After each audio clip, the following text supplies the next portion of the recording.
உனக்கு என்னப்பா, நீ நாத்தனார். நாத்தனார்னா அவ்வளோ அசால்ட்டா போயிடுச்சா? வீட்டில் இருக்க அம்புட்டையும் ஆட்டையை போட்டு நான் கல்யாணம் பண்ணிட்டு அவன் கல்யாணத்துக்கு அப்புறம் புது அண்ணிக்கிட்ட மனசார எல்லாத்தையும் கொடுக்குற மாதிரி கொடுத்து அண்ணனை எமோஷனல் பிளாக்மெயில் பண்ணி அவனை சொரண்டி அதுக்குள்ள எனக்கு சீமந்தமே வந்துடும்.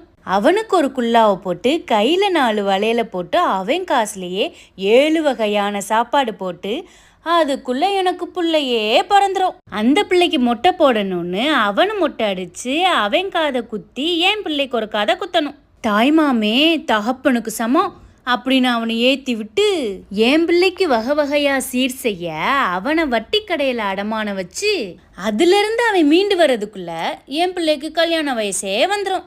என் பிள்ளைய கல்யாண பந்தியில் உட்கார வைக்க அவனை முச்சந்தியில் நிற்க வைக்க இவ்வளோ வேலை இருக்கு நாத்தனாருக்கு.